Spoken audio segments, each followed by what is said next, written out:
Troops rescue 17 kidnapped victims after heavy gun battle with terrorists in Kebbi State. Labour faction accuses Peter Obi of using fake certificates. President Tinubu pulls FCT out of Treasury's single account. Away from Nigeria, Hamas rejects Israel order to evacuate North Gaza. Hello and welcome to the news update on Trust TV. I am Ayuba Ile. Thanks for joining.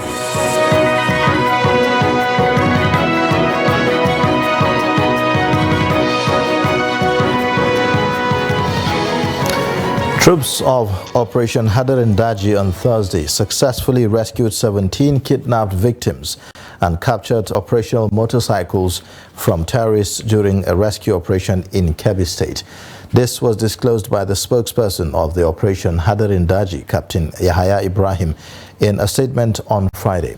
He said the feat was achieved when troops deployed at Malekachi conducted a rescue operation at Kanya village of Danko Wasagu local government area of Kebbi State.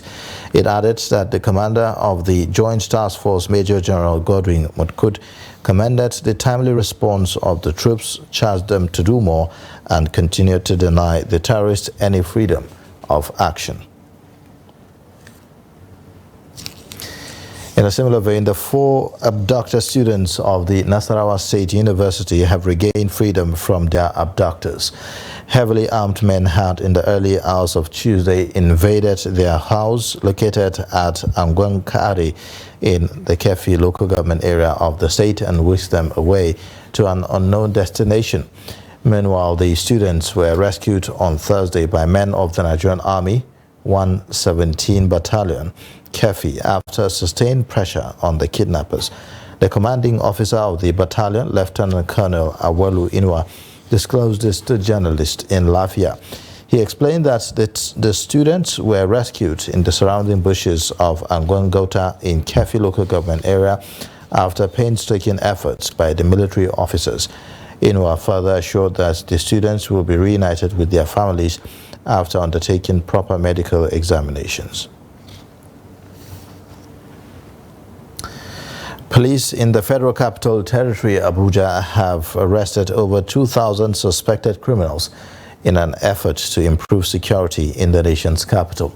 Noel Samson reports that the FCT Commissioner of Police, Haruna, paraded the suspects before journalists on Friday. The report. A total of 2,272 suspects were arrested in the last 2 months.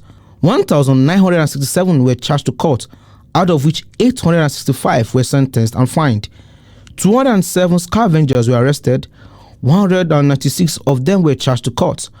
Among those paraded were suspected armed robbers, criminals, one-child syndicates, and vehicle thieves. 11th of September 2023, FCT Police Command Anti-Kidnapping Unit trailed and arrested a notorious kidnapper by name Salisu Abdullahi, aka Gwaska. During the encounter, one of the gang members by name Baba Dansuhu was shot dead by the police while others fled. Aside taking part in kidnapping activities, this very Salisu is also an informant and also a food supplier to his master by name Badume. He also used the medium to address the incident of male and female organ disappearance in the FCT. The FCT recorded its first case in Gwagwalada, that is on the 21st of September 2023, and is spread to other communities within the FCT. As at yesterday, we had a total of 62 cases reported in the FCT. There was no death toll because of the swift response of police personnel. Some of the suspects paraded confessed to the crime they were arrested for. Just like the day before yesterday, I parked my vehicle on my side where I'm living. So coming out to carry my vehicle, I see police. So when they said that there's somebody led complaint, against me. Because we drive the go. Any motor we see we like I will just brush am. So once the person stop, we will just come out like sorry, yeah, sorry. The next thing we just push you enter your motor, we just drive, we carry you go. Then we go collect your motor, carry am go sell.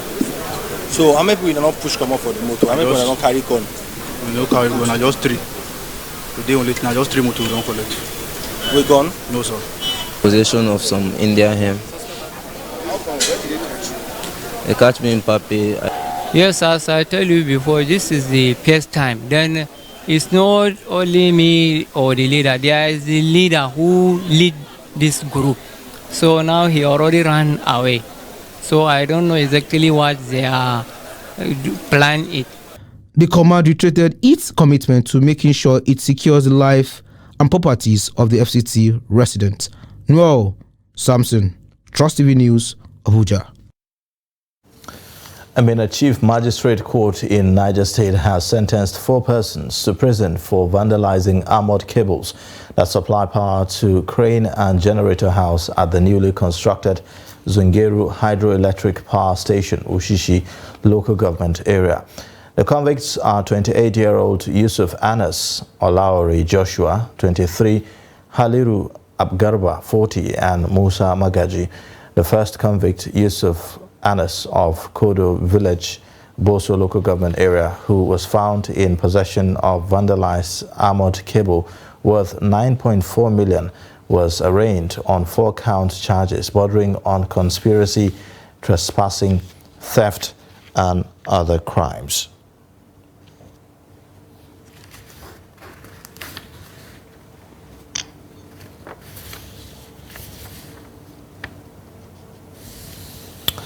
Now, the Lamidi Apapa's Labour Party factions have joined the Chicago State University certificate controversy of President Bola Tinubu, saying that the true identity of its 2023 presidential candidate, Peter Obi, is not known.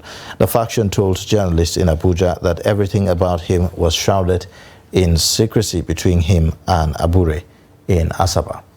Habiba Tajai reports. Presidential candidate of Labour Party, Peter Obi, has asked President Bola Ahmed Tinubu to clear the air over the controversies that trail his Chicago State University credentials, saying President Tinubu should reintroduce himself to Nigerians.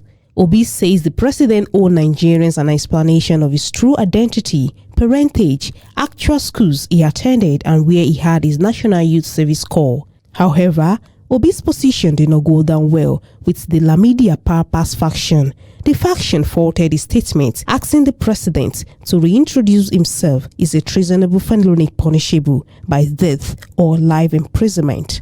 The faction also alleges that Peter Obi's certificates were not his own but belonged to his late brother. I was part of the executive that did screening for him. And I want to take a recording to Nigeria that in the form EC9, that's the particulars of candidate from the INEC, he wrote that he attended University of Nigeria, Nsukka. He wrote that he finished his youth service.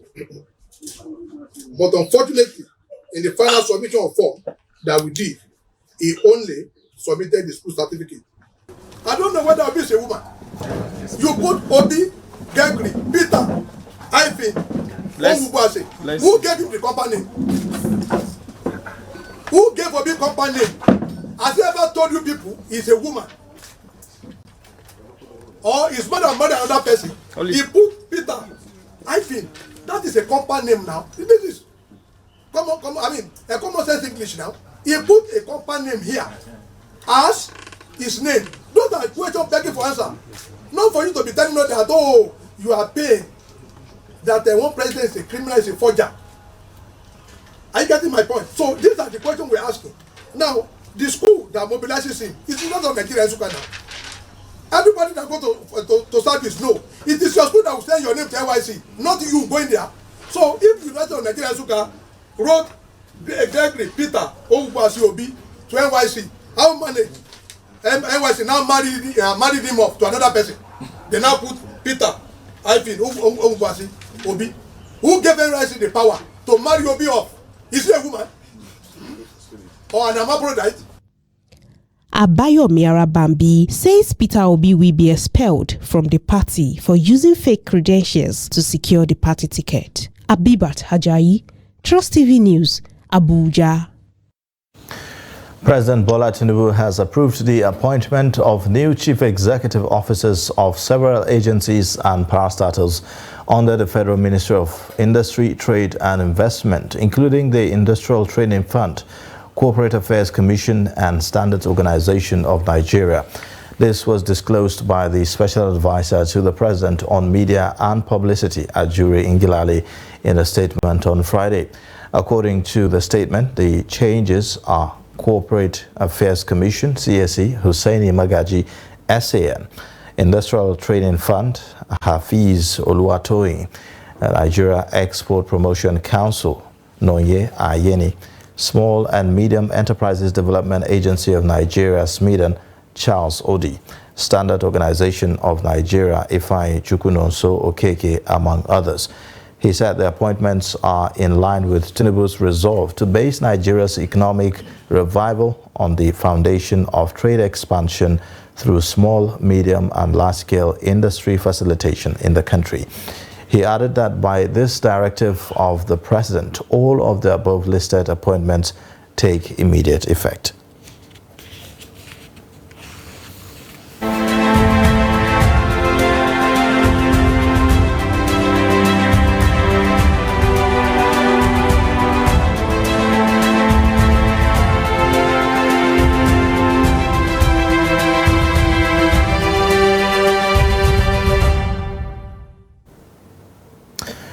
If the present economic situation persists without effort from government to bring succor to the people, businesses will continue to collapse in the country. This is the view of small business operators in Kaduna who are finding it difficult to survive due to the low patronage and high cost of materials. Trust TV's Bello Musa tells us more. The removal of fuel subsidy is still affecting every sector of the Nigerian economy. As cost of living continues to rise, small businesses are not exempted, as managing them has become very difficult.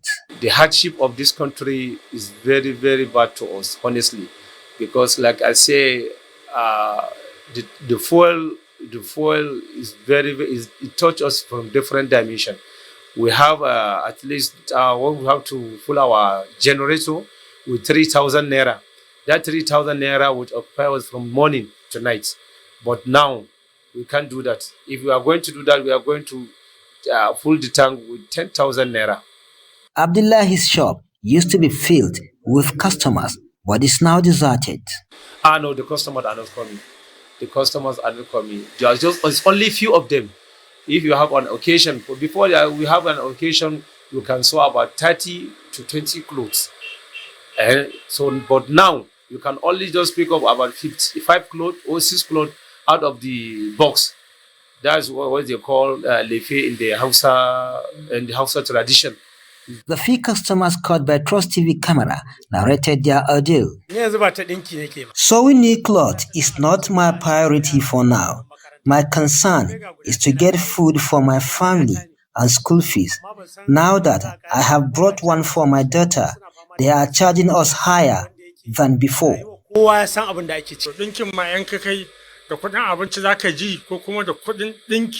Cost of living is really biting hard. That is why I brought only one cloth. Our thinking now is how to get food. There were about 30 apprentices and workers under Abdullahi, but now we met only 3 of them at the shop. I have many apprentices, like 30 to 31. I myself and the apprentice too. So most of the apprentices, they can make it to come to the shop as early as possible. Maybe I have to call them. Sometimes I have to call them. They will tell me that they used to come from different locations, and their houses, they are very far, most of them 3 kilometers, 4 kilometers. We find it difficult to get transport fare to come to the shop. I trek from Kabbalah West to this place. I come from Hayin Malam Bello. Sometimes I pay the transport fare, but most times I trek to the shop. I endure the stress because I want to learn how to sew clothes. Abdullahi's appeal to the state and federal government to find a means of rescuing small businesses in the country from collapsing. Bello Musa, Trust TV News Kaduna.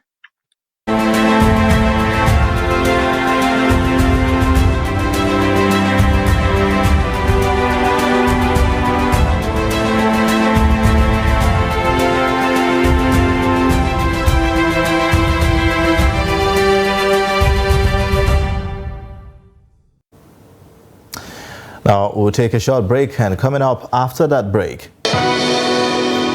we'll take a look at how hazy weather disrupt economic activities in Maiduguri.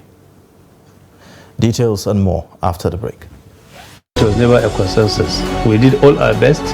You see, in politics, you give your contribution to the best of your ability. If you want, I'll forward to you this statement. You go to this bank and verify. But there are people who say not spending money is not a bad I'm coming. Let me finish. Well, there's so much to be done. Let me finish. Now, you don't allow me to explain myself. The recent development shows abductions are now a factor of informants embedded in community. It's not about the people of Katsina to say that, no, during my administration I was able to stop insecurity. No. It's about collective responsibility for all of us. And what we should ask ourselves is not what has been seen, is the life better? Are there more people who are unemployed who have not become employed? Is the level of corruption has gone down? Is there inclusion?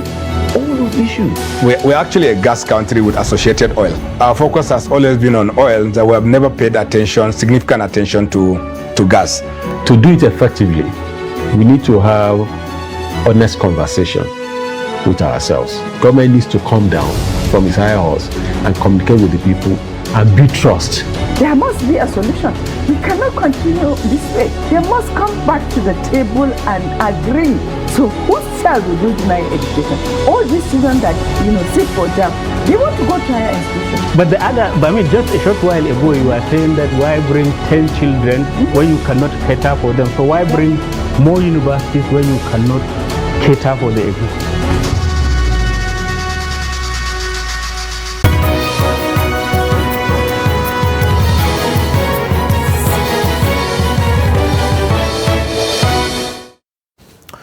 Welcome back. You're watching the news update on Trust TV. Let's take a look at the top stories. Troops rescue 17 kidnapped victims after heavy gun battle with terrorists in Kebbi State. Labour faction accuses Peter Obi of using fake certificates.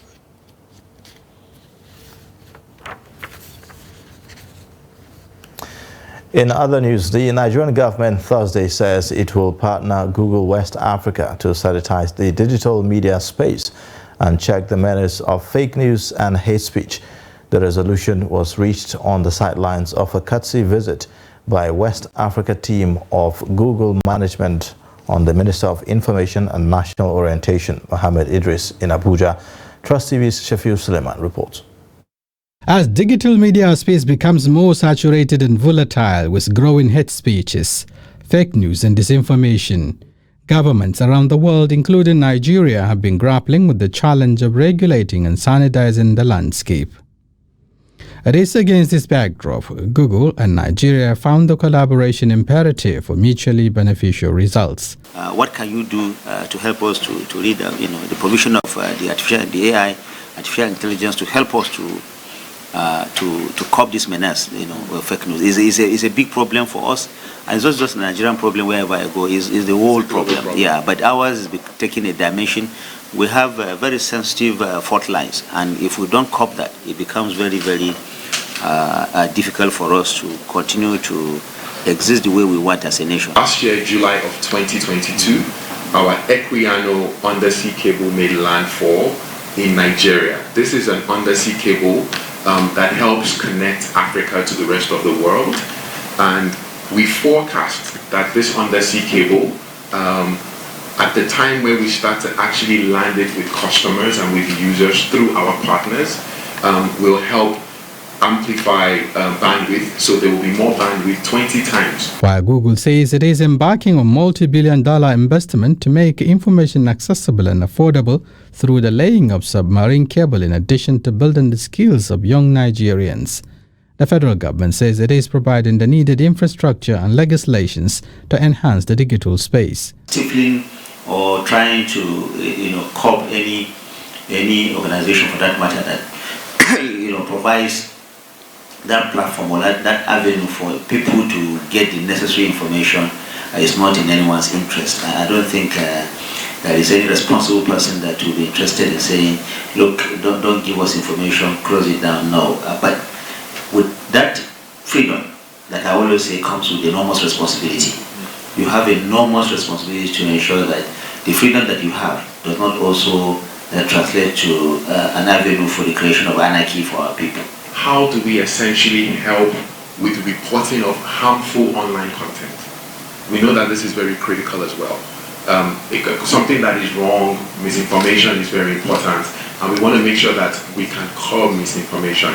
So we do trainings there on how people can request removals of harmful content by government agencies like ministries, the Nigerian Film and Video Censors Board, the Broadcast Commissions, and the likes.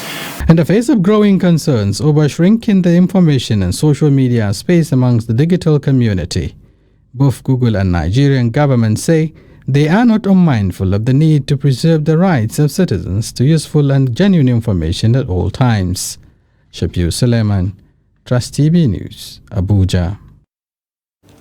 Residents of Maiduguri have described NIMET's latest prediction of hazy weather in the city as surprising. It will be recalled that last week the sudden hazy weather disrupted flights and forced some residents to remain indoors or wear face masks. Some business operators and residents fear that the expected dusty weather will affect economic activities there. Trust TV's Beatrice Kuruti report.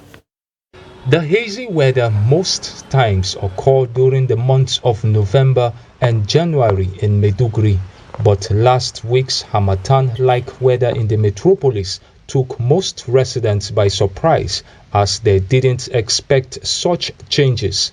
According to NIMET, another dust haze is expected to sweep through the northern region again. It is likely that it will disrupt their livelihood and flight schedules, especially those moving around the capital. Alice James, a businesswoman, said the predictions, if true, will affect her business just as it did in the previous week. It's early for me to close, but I didn't see anybody to buy my business. So I have to close because the dust used to disturb us through nose and it's entering our eye. We have to wear glass and the face masks because of the dust. So really, the dust affect our business because many people got sick since the last time. Up to now, some of them, they never heal yet. For this time around again, I think I will not get anything. I will still, I don't know when it will come, but I know we can prepare for it. Even we didn't get it for shop, it will affect us, especially that we know business, especially if you lose a one day, you lose like 10 days. Yeah, it's very, very strange because the weather is we are not into the, mostly Maiduguri weather is dry, but we used to hear the breeze blowing. But as I'm talking to you now, the weather is very humid. So, normally Maiduguri weather, we never experience the humid weather. So when the humid weather comes to Maiduguri, it really affects us due to the sickness, some dulling and the rest. The other time we had just of 3 days, it affected many. Presently, I'm talking to you, I'm sick. I have cough and catarrh that is disturbing me. I've been taking medicine, but I'm still sick. But alhamdulillah, I'm managing. It's very dusty. The moving of vehicle traveling from one location to another is going to be very hectic. And at home, one has to be careful. The windows, the doors should be shut down, and use of face masks. When it happened at first, it was difficult for us to get passengers. In fact, people didn't come out because of the dust. If another one happens again, it will affect us and our source of income. It is strange that we should expect another hazy weather because we only experience it during the Harmattan.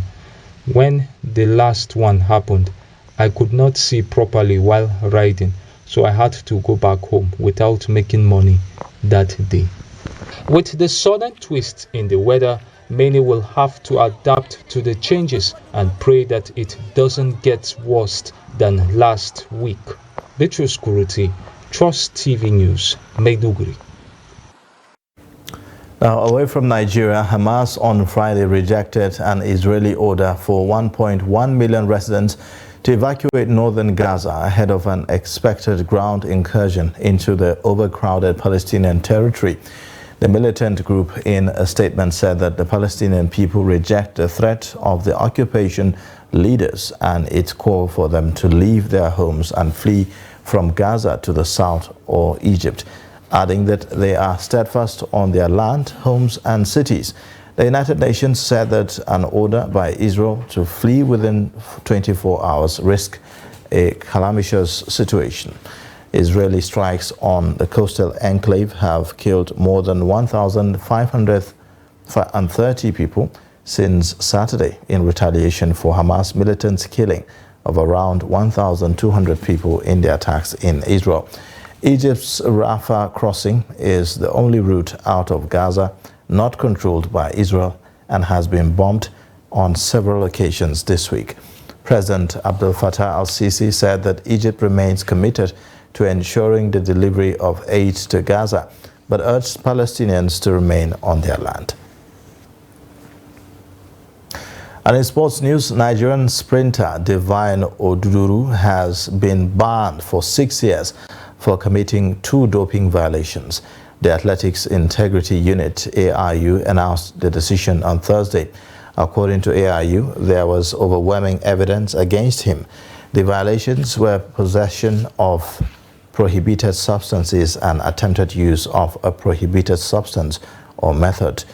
Oduduru's case was linked to that of teammate Blessing Okagbare, who was banned for 11 years for doping in 2022.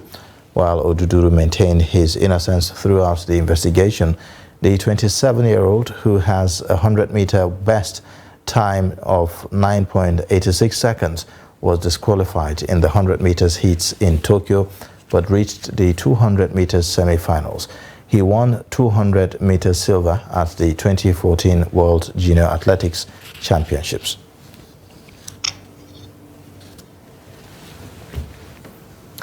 And that wraps up the news update. You can watch more via all our social media platforms and also on our YouTube live stream.